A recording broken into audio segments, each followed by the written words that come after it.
Banana phones down. Banana phones down. You can say hi to everybody. This is like hard to do with one hand, guys. He's such a good kitty. Take out this cute little spoon. Now I feel like I'm in the test kitchen, but not actually.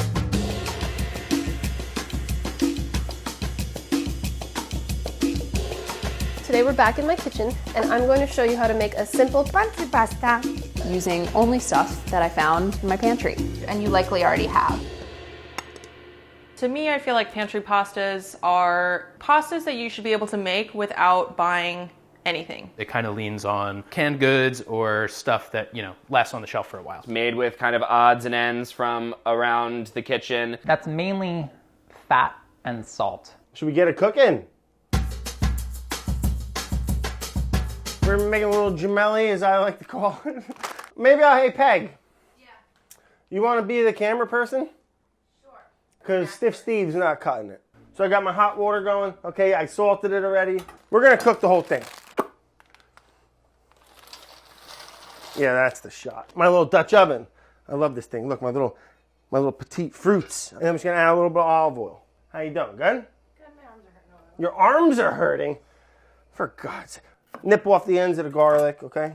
And I like to give it just a little light crush like that. And then the tomatoes, cut them into thirds. And we got these beans. Here, come in here, take a look at this. Some thin pepper sliced up, vinegar, olive oil. It's delightful. Marinated beans, okay? We'll add the tomatoes. I'm just gonna add some beans. And this isn't a recipe. I've never made this before in my life. I'll cut up the garlic. I wanna get tight on this. I'll pop that right into. A little bit of the collab. Boom, add that right in there. I dropped it to low. So pasta's like 92% done. A little al dente. We're gonna finish it in the sauce. I got a nice little thing of butter, okay? Nice cultured butter. Water in it, that's fine, that's good. All right, let me just mix, mix, mix, mix. And those beans, if one of them breaks, I might even smash one or two of them and let it kind of break into the sauce. Now we'll hit it with a little bit of the pesto. You know, I want to start small, we can always add more. Yeah. Nice little, quick little thing, you know? Oh, you wanted to put some bacon into it? Knock yourself out. The beans are awesome in it. The vinegariness that comes from it, a little marinated.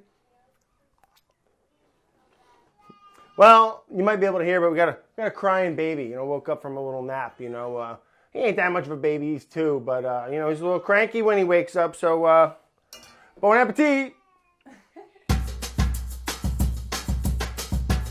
This is basically aglio e olio, which is garlic and oil sauce. What I love about this is that in the time it takes to make it is the exact amount of time that it takes for the pasta to boil. I've got kosher salt as usual. So the pasta's going in. I've had this tall pot since I was in college. It was a gift from my parents. Olive oil, be generous. A few cloves of garlic. Going in, I'm gonna add the black pepper right into the garlic. Don't burn the garlic because it's really flavoring your sauce. I'm gonna add a pinch of chili flake now. The kale was a little bit wet. When you put that kale in that pot, I jumped. My heart flew up out of my head. The kale noises scared him. All of the kale is in here. It's wilted. I'm gonna season with salt. And you can kind of cook them down as much or as little as you want. Garlicky. I'm just gonna add a little bit of my pasta water. So now using the spider, I'm just gonna go directly into the pan with the garlic and the kale. It's a good amount of kale in there. More water. Just gonna grate parm over here. It's really well seasoned actually. I'm gonna add another pinch of salt. Remember your pasta water is already salted, so when you add that, you're adding salt. This is a really, really fast meal to make. We're getting a large amount and a good serving of veggies at the same time. I'm now the lunch lady, so that's another thing that has happened to me. Children, do you want some pasta? Okay, come. It's like Snapchatting. Jesus. I'm gonna eat your pasta if you don't come soon. It's like a fine line between online schooling and just online, you know? Good one. Shut up. Thanks. I'm enjoying lunch. I even got a thanks, Mom. That was pretty good.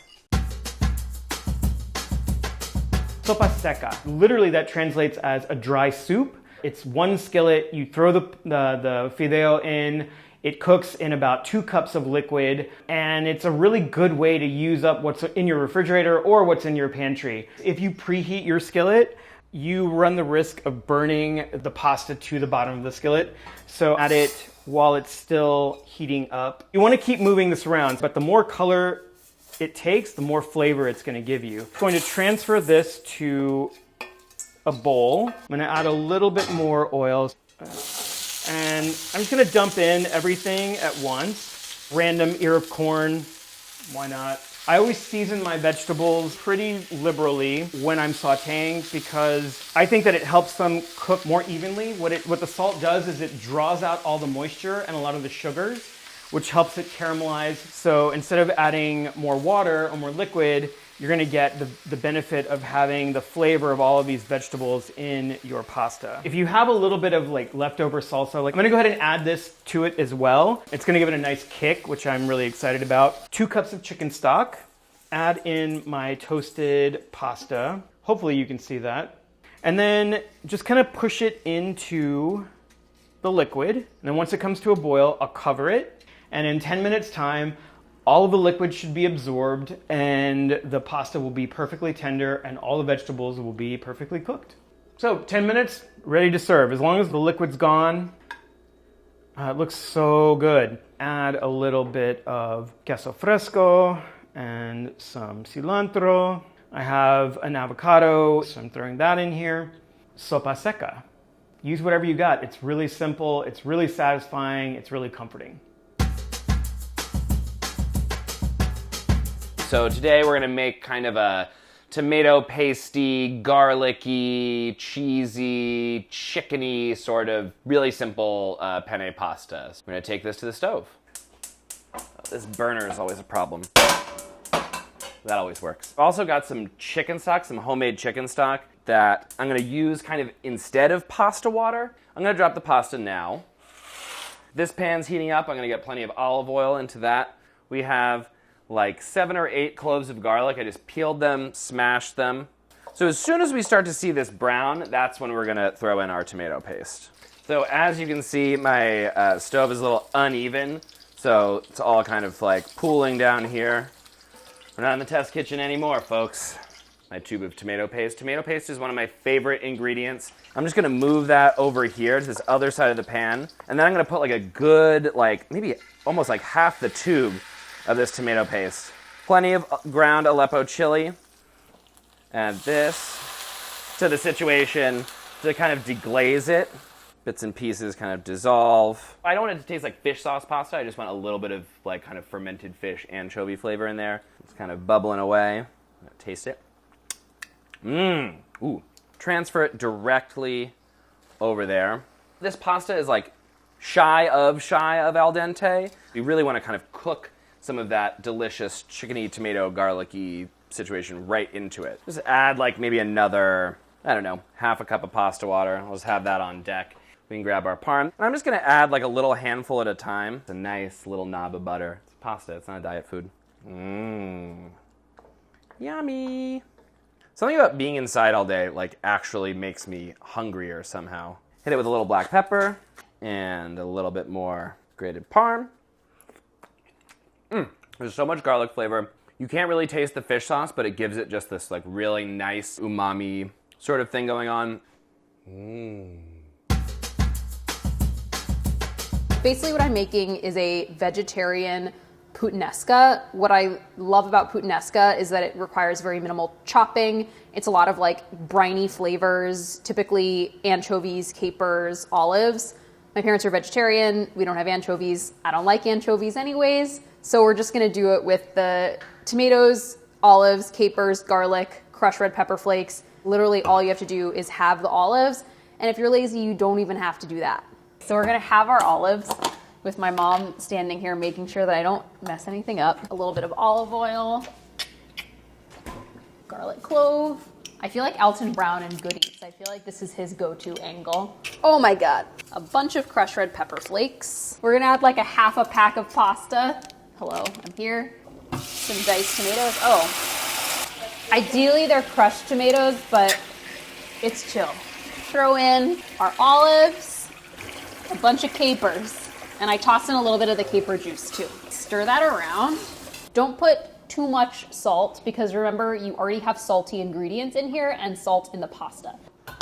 Lid on here. Sauce has been cooking for like 10 minutes. Here's what we're working with. All right, here we go. A little of the pasta water to help it bind. I know you're not watching, Mom, but I'm still nervous somehow that I'm... So I'm gonna add a little bit of olive oil to just like make it nice and glossy. Mom, would you mind plating? I'm worried about my shirt. Yeah. You can do a nice little swirl. It's so much more fun being behind the camera. Pretty. Okay, oh yeah, she's wiping it. It's like we're in a restaurant. Just put a nice, you gonna make, no, just a little bit, yeah. Actually, hey Dad, do you wanna try a bite? I'll just drink my wine and accept the criticism. Good? Nice. Mic is on. We have levels. This is Pantry Pasta. What could possibly go wrong? Ooh, maybe I'll make my wife some lunch and be a hero. So let's use some gluten-free pasta here. So I'm gonna slice some garlic here. You can't tell because you can't see my face, but I'm doing the Andy Baraghani stare and chop. Now I'm gonna slice up some sugar snaps and some snow peas. I wanna bring snow peas back. What did snow peas ever do to anybody? They're like incredible, you know? I'll cut these in 2s and 3s. Olive oil going in. Gentle sizzle. Don't want too much color on this garlic. Also to cool it down, I'm gonna throw some anchovies in there. Sorry, Adam Rappaport, you're wrong on this one. Yeah, this is not about like putting anchovies on top of your pizza. This is just about adding a subtle base of flavor. Bloom these chili flakes in this hot fat. Now, I guess we could have dropped our pasta in. Instead, I'm just sitting here like a friggin' dingus.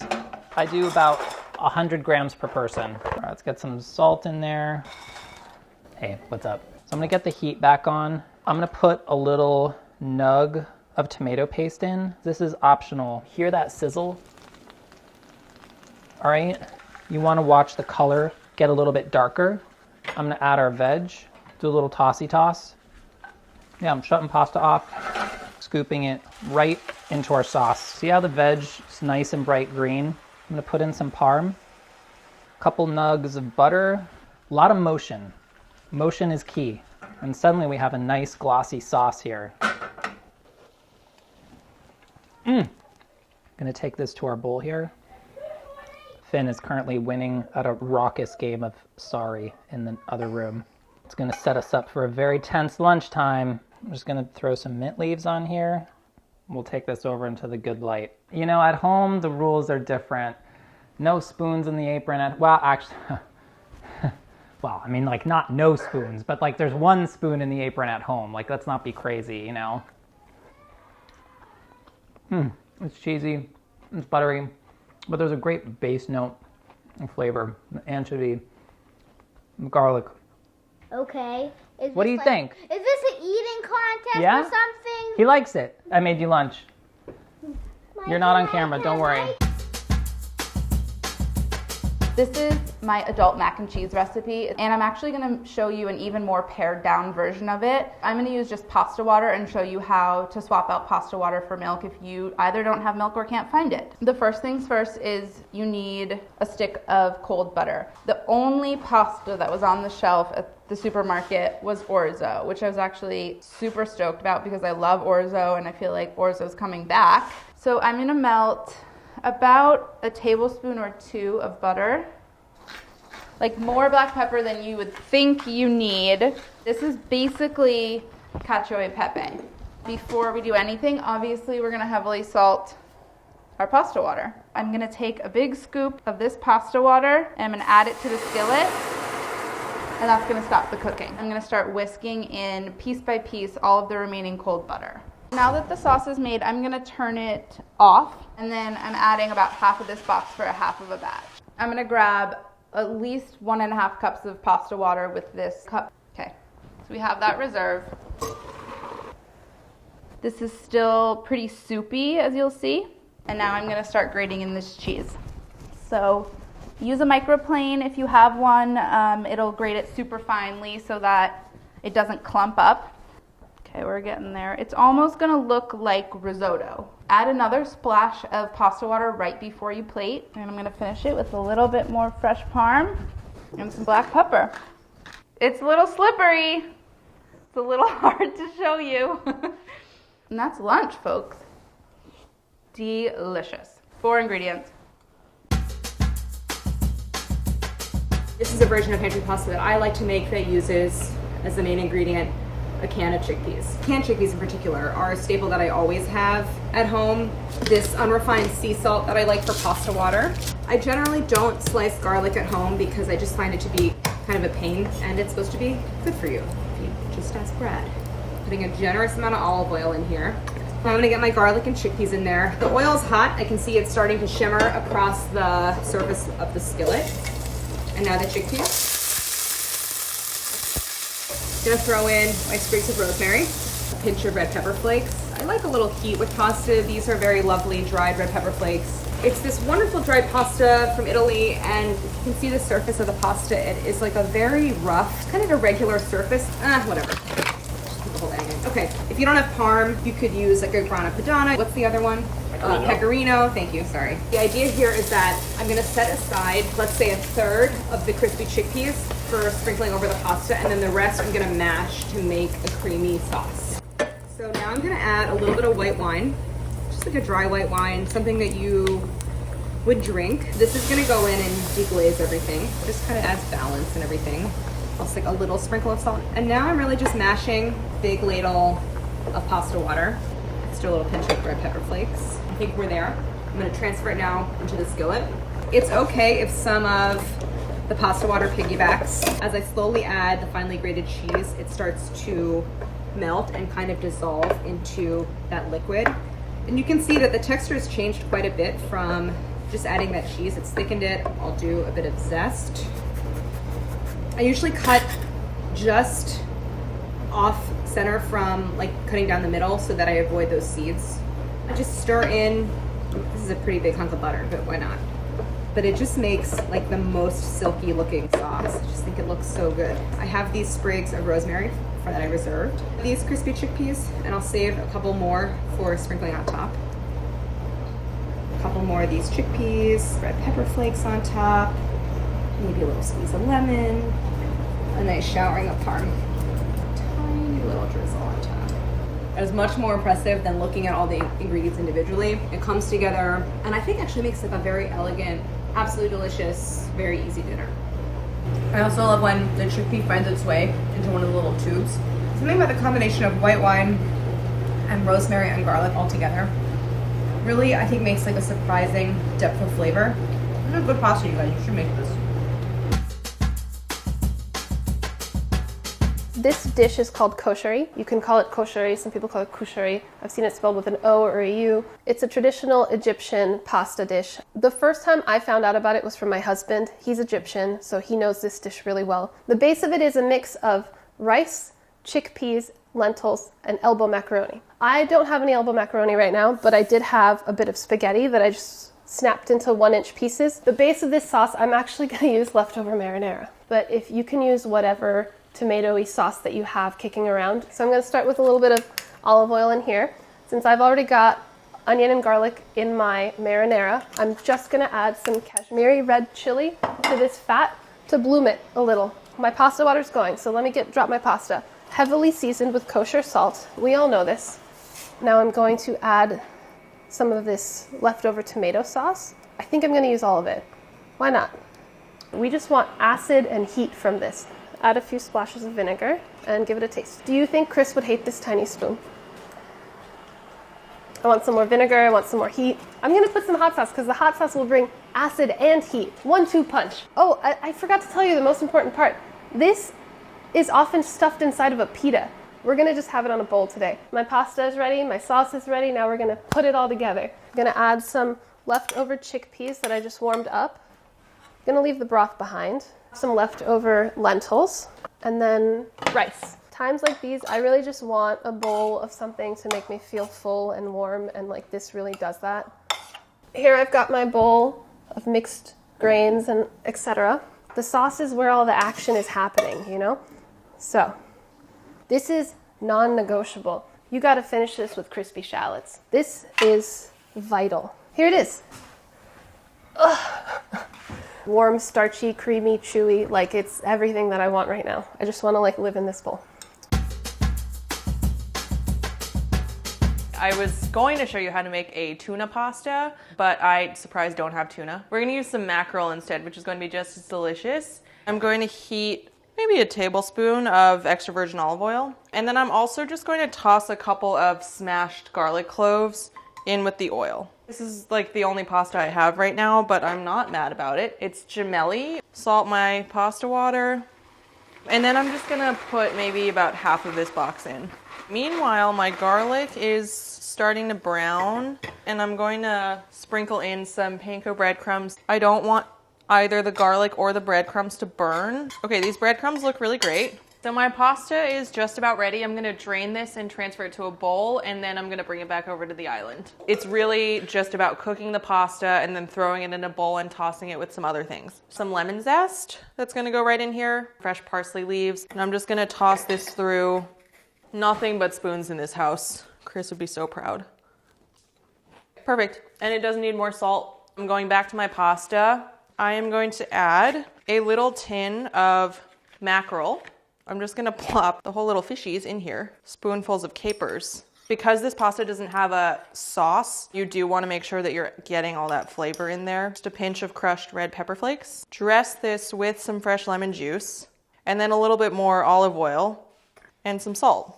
And then as I toss this pasta, I'm just gonna break up those larger fish fillets with my spoon. I'm gonna add a little bit more salt. And I think the rest of this parsley, just because I have it, put my pasta into a bowl, just top it with some of my parsley, lemony, garlicky breadcrumbs. And that is Pantry mackerel pasta. It barely requires any cooking. It's my favorite kind of pasta.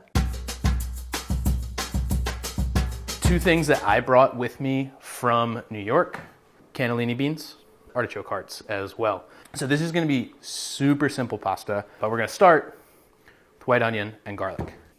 It's like that scene in Goodfellas. Thing about being at my parents' is that like sometimes you go in the fridge and you're looking for an onion and you find this. And it's just like, why was it cut like that? I don't know. Oh, what's cooking? Smells good. Starter pack. It's garlic and onion and olive oil. As Molly Boz would say, more than just a little bit of salt in your pasta water, orecchiette. And we're gonna cook that until it is just short of al dente. We have our rinsed white beans. Those are gonna go in. Our artichoke hearts, those are also going in. We're gonna grab a little bit of salt, red pepper flake. Gets a stir, liquid gold, and set it aside to use in my sauce. Incoming. We're gonna add a little bit of butter in here. This is gonna give us a creamy base to a sauce. And we're gonna add just a little bit to start.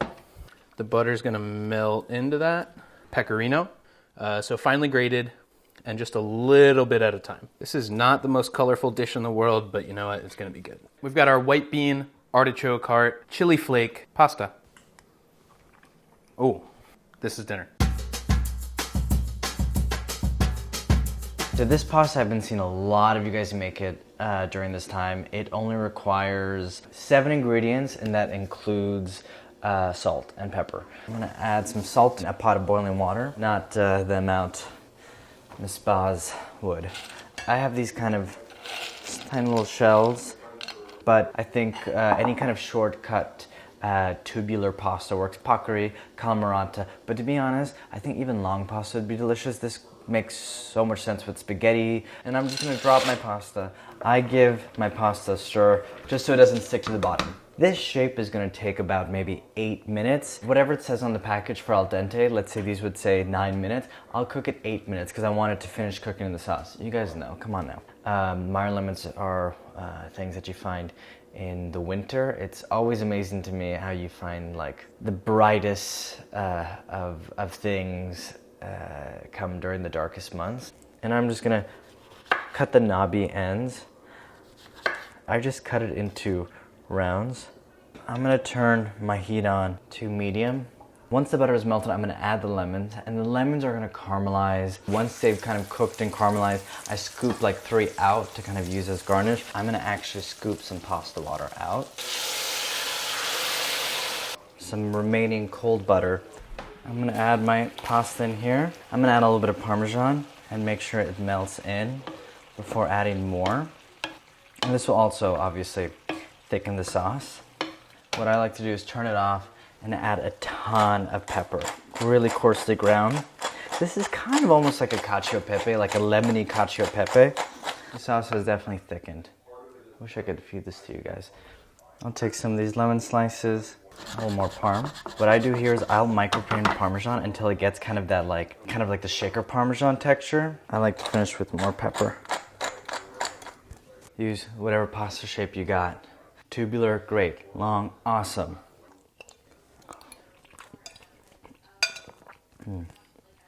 The black pepper comes through. The Parmesan adds like a salty nuttiness, but it also helps thicken the sauce. And I love the Meyer lemons in this, but regular lemons will totally work. Bye, guys. I'm gonna show you how to make my pantry pasta. Bear with me, because I have one hand only. Salt in there, rub the pasta in. I love this pasta. Let me tell you why. It's gluten-free. Luckily, I recently found out that I'm not gluten intolerant. Pasta con manteca y queso, that's how we say it. Pasta with butter and cheese. I'm gonna start melting this butter before the pasta gets here. I'm gonna get 1 cup of the cooking water out of the pot. Very careful, make sure you don't put your hand inside. And I'm gonna put a half of it on the butter. There. Scoop it out. You see how you get, oof, so much steam. And I start putting it in the butter. I hope I'm making you hungry. Don't get rid of your water in case you need some more. Pasta is in there, the butter is in the bottom. I'm gonna start stirring. I'm gonna add some of the cheese. I'm gonna add just a little more butter. Cheese, pasta, butter. What's not to like? I'm gonna add some black pepper. That was done in like no time, probably like 15 minutes. This is gonna be, I think, my breakfast. Cheesy. It tastes exactly like the pasta my aunt used to make. Bon appetit. We're doing the outro. This is called an outro. Take the outro seriously. Outro. Silence for the outro. I will be respected.